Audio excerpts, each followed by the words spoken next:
In this video, I'm bringing my friend Ivan to talk about how he runs his agency, where he creates content for clients and closes retainers like this.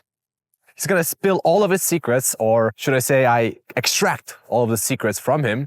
So make a cup of coffee and enjoy this. Right. You run an agency. How many members you have? How many team members, editors? I would say around 9 or 10 at the moment, editing. There are some full-time, some part-time as well. So yeah. Is this recording right now? Yeah. Yeah, some full-time, some part-time. So yeah, 9 or 10 editors, and then have a decent manager as well that we're training up at the moment. Other than that, I have a business partner. His name is Josh, right here on the screen somewhere. It's not gonna be edited. It's not going to be edited. Okay, cool. Sorry, Josh, you're cut out, bro. You're gone. Yeah, so running this up for last couple of years and only been taken off the last 1 to 2 months because I got lucky, something like that. You got lucky. Actually, explain that. So yeah, basically what happened was there's a dude that I know. His name is Daniel. He was really knowledgeable in the content marketing space, and so he launched a beta product for $200 for coaching other people. I joined it, and then on one of the calls, I was just complaining about what we were doing at the time. We were doing 600 videos a month with this one client. It's a headache. I hate it. I hate my life, etc. And then he didn't say anything. He just kind of looked at it and went oh, that's cool. That was back in November. And then recently, he got hit up by a massive company. Beep that out. Yeah, massive company, please. And so he reached out to me because they basically wanted him to make a shit ton of content, right? Maybe 200, 300, even 400 a month.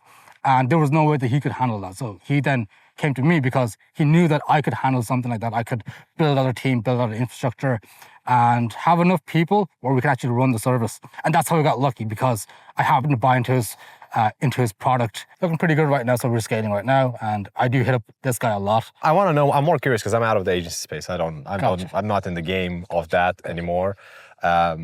What do you see in terms of what others are doing wrong, or that you don't agree with that you're doing differently? Oh, okay.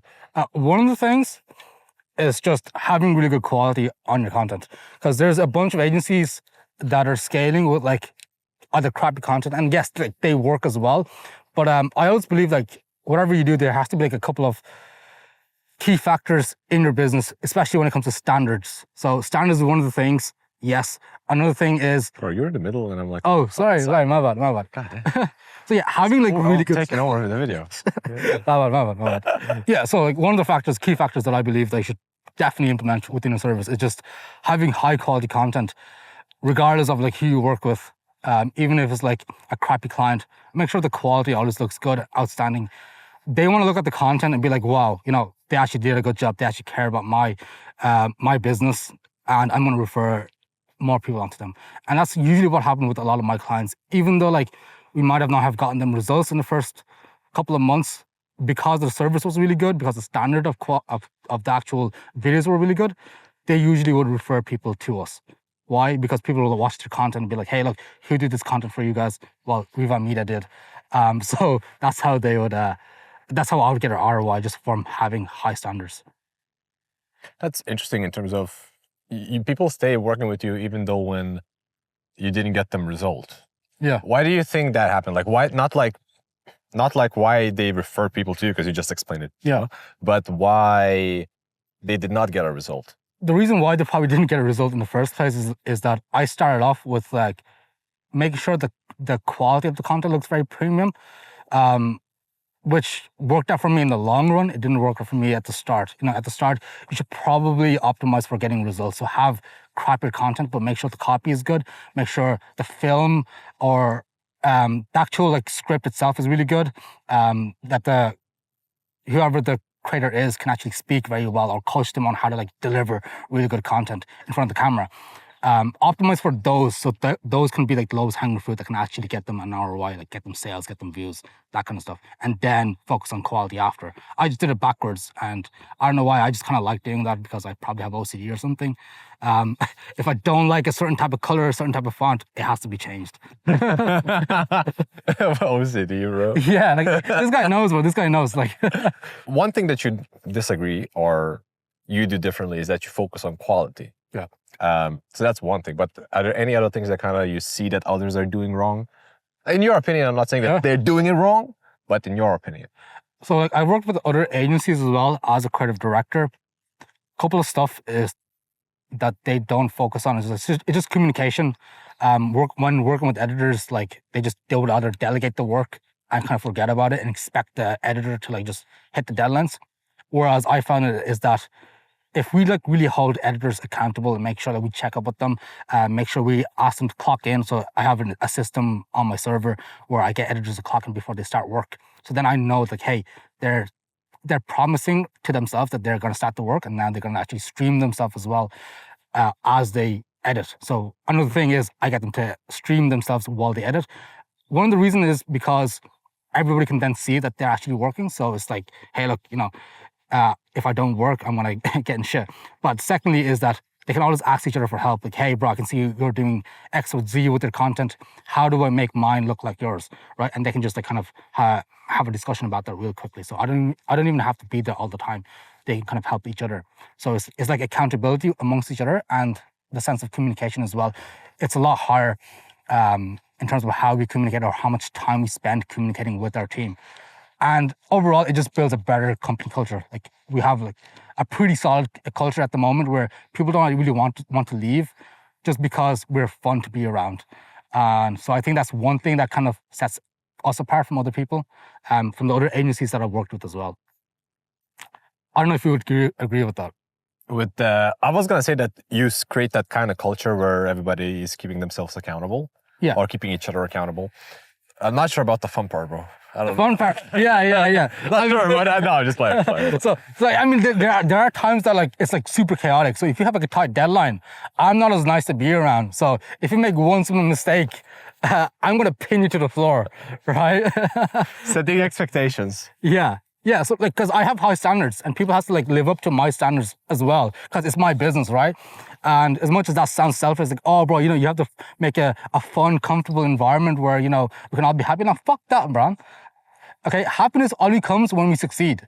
Before that, like, we're in the trenches. Okay, we're in the trenches, right?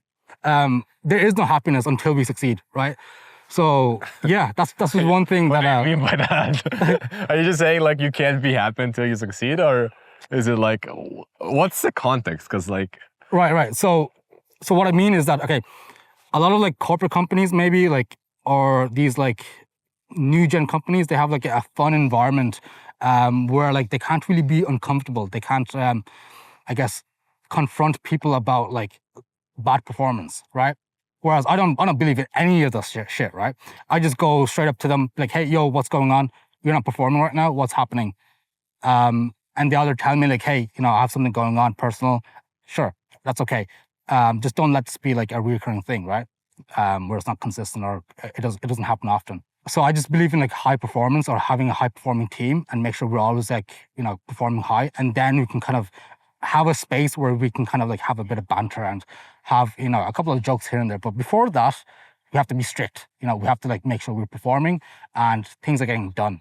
Otherwise, what's the point of having fun if the work isn't getting done, right? No one's going to get paid. And that's not fun. So no messing around, like pretty much, yeah. Yeah. Because the way I thought it was like, wait, you're saying there's no happiness until you succeed. I'm like, yeah. I mean, like you can still be happy. Like, I'm happy right now, even though like, exactly. I'm not at the point where I'm like a multi-billionaire, right? I'm still happy. I'm happy doing the work, but I'm happy like make sure the shit is getting done and we're actually growing, right? So yeah, pretty much it. So the company culture. Yeah, company culture. Keeping people accountable. Yes. Too many people, like, dude, if he knows the way I do stuff, I just let people free. I'm like, do your thing, as long as it gets done. I don't really care about it as much. I'm like, as long as it gets done, it's done. I'm not like militant. I like that word. It's for your own personal brand, so you probably don't have strict clients or anything like that. Like with us, like we do have clients and we have to meet their expectation. And most of the time, I'm trying to like over deliver. So if they want like 10 content for this week, I want to give them 20, right? So that's just how I run things, and that's why like I have more stricter policies. But at the same time, it is a lot more demanding from me as well to make sure that everything's running smoothly. So it's not like I'm just shitting on other people and not taking any shit myself. I also take shit from myself as well. And yeah, I also try to like live up to my own expectations and try to set the standards each day. So if I can show that I'm also working just as hard as they are, then they can actually kind of respect me. Whereas if I was like a leader who kind of gave everything to them and told them to do all the work, well then they're probably not gonna like want to stick around with me for long. They can kind of sense the bullshit, like, hey, this guy just like profiting off us. He's not like also like growing himself, you know. He's just a middleman. And that's not what I want to be. I don't want to be a middleman, right? I want to actually have a company that I've built, and I've had a lot of my own, I don't know what the word is for it, but like a lot of my own tweaks and I guess, I don't know, assets built into the system that I actually operate in, right? I don't know if that even made sense, but I'm sure you get that. It makes sense. It makes sense. Let's switch gears. What kind of advice would you give to yourself like 2 years ago? Let's turn this video into something that's for you like 2 years ago, and then like the things that you wish you knew back then, and like the stupid thing that you did that you would avoid, and stuff like that. Yeah. So one thing that I would actually not change is to have high standards for myself. So obviously quality, make sure that looks good. And because the reason why is because I actually learned so much from having high quality content and make sure that every single content looks better and better. It's kind of like been my superpower. Like now I'm like a really good creative director. I can direct other people on how to make better content, even though I myself don't know how to edit at all. I'm so bad at editing, but I can make. You don't even create content yourself. Yeah, I don't even create content myself, right? But like the content that I can make other editors create it's just like top notch, and it's because I had high standards and I made sure that we kept growing with the editors that I had at the time. I kept coaching them and make sure that they got better. So yeah, that I would keep. Secondly, that I would change is that I would just make sure I'm just doing a lot of sales, because it's one thing that I've never done. Even to this day, I don't really DM people at all. They kind of just fall into my lap. A lot of the times through connections, through like networking people. Not saying like, you know, I'm trying to pitch to Houston or anything like that, but he might come across somebody and then he might send them my way because he kind of knows that I have really good content, or I can produce really good content and have the team and bandwidth for it. Something that I would actually do is like make sure that my sales skills are top notch, because even now I kind of struggle with it. I don't really know how to make a really good pitch when it comes to sales calls and stuff like that. And even like someone throws a smoke screen at me, I'm like, you know what, think about it, talk to your wife, talk to your business partner, come back to me when you're ready. I do like that kind of shit where I should be like, are you serious or not about this? You came onto this call, you took 1 hour of my time because you wanted to invest in yourself. When is a good time then? Is it now or is it in 10 years time? You know what I mean? So I should use more of that kind of strategy in terms of like making sales when I'm talking to people, or even just like doing mass outreach as well, and cold calling, or getting just uncomfortable by just doing shit, right? Doing shit that I'm not comfortable doing, which is sales. Which is like, recording right now. Like I think my legs are kind of shaking as well. Yeah, you're good. You're better than most people that don't create that much content. Right. So yeah, like those would be like the two main advice. One, keep high standards, and two, do a lot of uncomfortable shit, especially sales, and get better at it. Because if I was good at sales right now, I'd probably be like $100K a month with my agency, because I wouldn't, do anything else but sales, right? But yeah, it does have a pros and cons, because the thing is that we actually did a lot of sales in the first month of running an agency. When we tried to scale it, we did like 800 pieces of outreach every single day. Mostly it was done by my business partner. He's no longer with us. Not saying he's dead. He just yeah, 6 feet deep. Yeah, not saying he's 6 feet deep or anything like that, but he's doing something else now. So yeah, he's doing what makes him happy. Yeah, that's important. And he's killing it with it, right? Yeah. He's killing at that. Holy shit! Like too many people just do shit that doesn't make them happy, and then they're like, oh. So the issue was that we did so much sales that we didn't know how to operate the entire business, because we didn't know how to operate. It was the first. You just didn't know how to deliver. Yeah. Is that what it was? Yes, same. Yeah. We didn't know how to. Okay, so we had good editors who could produce really good content. It's just that we didn't have any structures in place. We didn't have an infrastructure, pretty much. We didn't know like how to communicate with the team properly, how to set standards, how to set goals, how to set KPIs, and just like how to like streamline the process that we can actually scale a lot efficiently, right? So we had a couple of clients for the first like 3 months, and they ended up leaving because they didn't get the best service. They did get really good content, and it's the reason why they probably stayed like 3 months instead of 1. However, yeah, we weren't able to function very efficiently with our team. How like, you know, a lot of loopholes, but like that's like every business ever. So, you know, it's kind of like part of the game. But like if I didn't have that high quality content, if I didn't make sure like our content looked better than everybody else's on the market, well then it probably just, you know, would have backfired even worse. You know what I mean? That's the same issue that Sam had a while ago. Oh yeah. Sam? Yeah. So he was capped. He didn't get new clients because he specifically saw the operational bottleneck. Mm. And he was just like, I'm just going to stop acquiring. But then he fucked up because he didn't build a pipeline. Yeah. He was just like, oh no, client left. Now what? Panic. Yeah. Like, I have this perfect product, but I don't know how to like get people to buy it, right? Like I have this like streamlined service. I have editors ready, but they're not even getting any work. They're not even getting paid. And now my editors are leaving. Right. So that happens. If you can't give your editors work, efficient work, and make sure that they have a happy time working with you, then they're gonna fucking leave as well, right? So it's your job to like not only have like high standards in terms of like the quality of your service, but also a really good pipeline where sales are coming in consistently and you're actually growing and the team is getting adequate work so they don't leave, right? They don't leave for like competitor agency or anything like that. So. What would you say the most effective way for you was to get clients? Because you said 800 outreaches a fucking day, by the way. Yeah. Count me out. But from what I've heard so far, it was like a lot of opportunity came from networking. Oh, yeah. So one of the things is that I did differently to what my business partner was doing with me. So he was doing a lot of like the outreach and stuff like that and a lot of the sales. I didn't really do any of that. I just did like, hey, just get the sale done and then I'll take care of the rest. But what I did do is that I built my network, guys like Houston, and like a bunch of other people's in the space. And I did it like all through like a private account. So I didn't even have like a public account. You still don't do it? Yeah. I have a second account called CreditCon, but like I don't really use that. It has this like one? Yeah, it's this one. I'll try to zoom right in on that one. Hold on, it's that one right there, right? Wait, I think I need to turn on the brightness as well because it's getting dark here. Oh, yeah. fine. So yeah, pretty much like he would do all the outreach, all the sales and stuff like that, and I'll take care of the fulfillment side of things.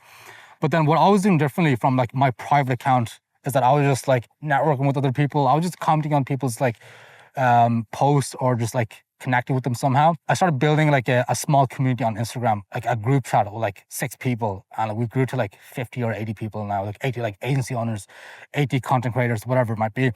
Just like a lot better people in the space that I can actually like network with and talk to and who can actually bring me the opportunity, right?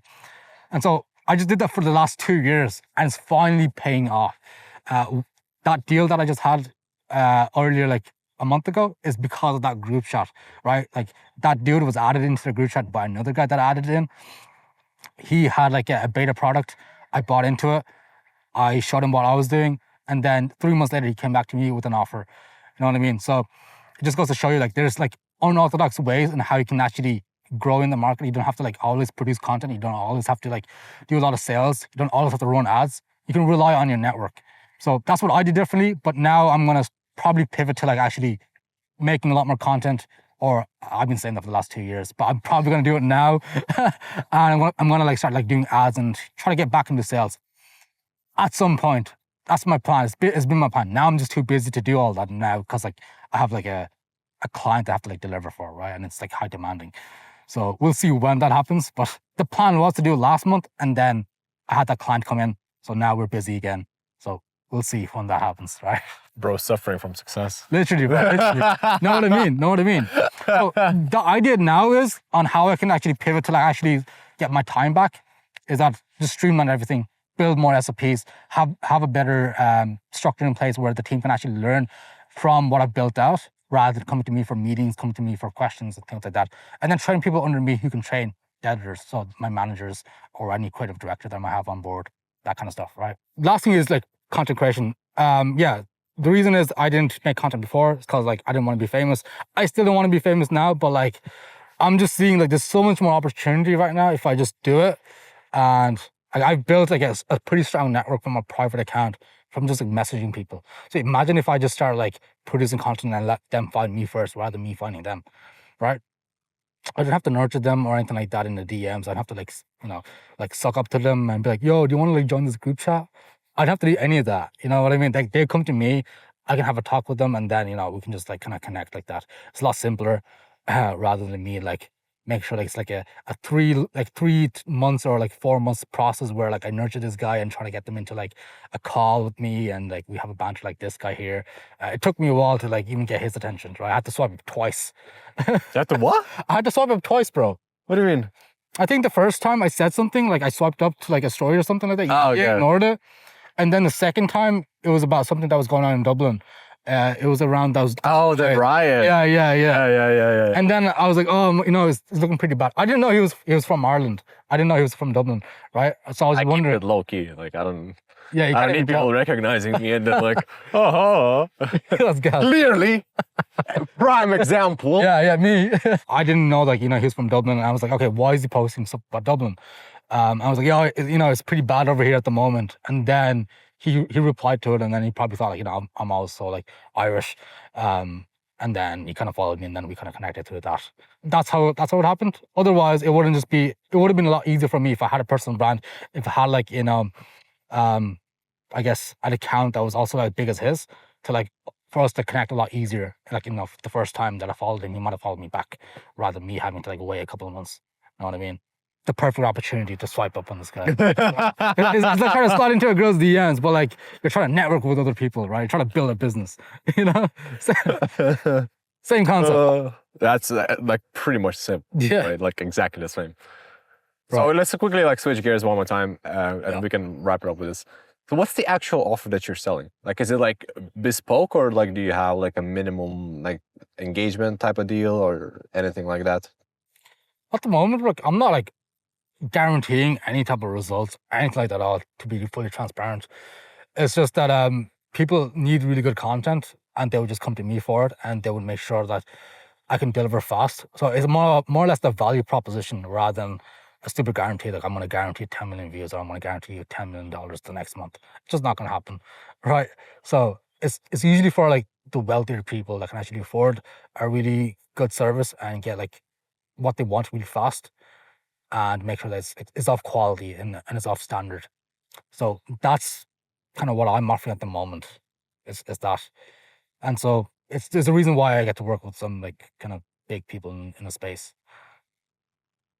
So essentially you're working with rich people that can that can afford pay the rates that they need to pay. So here's a lesson: don't work with brokies. Yeah, literally, because I mean, I never like really worked with like a broke client. They've always been like kind of like really well off, but like now I'm just working with people that actually like really need my service and they're rich, right? So it's two things. First, we had like not a career coach. It was like a corporate career coach. Oh yeah, career coach pretty much.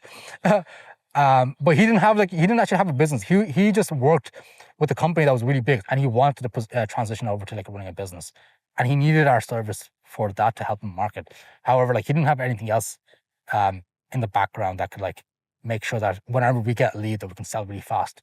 So any lead that did come through the pipeline, they weren't getting sold. There wasn't any offer. So did he really need our service at that time? Probably not. If he actually built something and made some sort of content himself and then came to us, well, then it would have been a lot better for both of us. I would have retained him a lot longer. He would have gotten better results because of me, right? That's how it would have went. However, it just wasn't the case. These were rich corporate people that just wanted to have content for the sake of have content because they wanted their egos to be stroked. Not necessarily they wanted to grow their business, right? Whereas the people that I'm working with now, they have a lot of money, but they also need my service at the same time. And they're actually making use of what I'm offering to them. So it's actually valuable for them, right? So yeah, that's the value exchange that we have here. I just want to highlight the importance of having something to sell. And a lot of, unrelated to agency, but a lot of creators, they build their personal brands and then they don't have a fucking offer to sell. And that's what happens like to your career coaching guy. Yeah, so, literally. And again, one more thing is that people are driven by status. Like literally, if you look at the human behavior, if you dial everything back or you unpeel the layers, everything comes back down to status. So that's why when I was selling my services, I was also selling to people that could afford it and at high rates. And it was high quality content. I put a lot of emphasis on making content like this. Like fucking, you look at it like, oh my God, I'm in a movie. And that's genuine interaction from a lot of the clients that I had. And even people that I had helped set up their studios. They were like, oh my God, this is amazing. And they instantly back here, they're like, I'm gonna look so much better than everybody else in my network.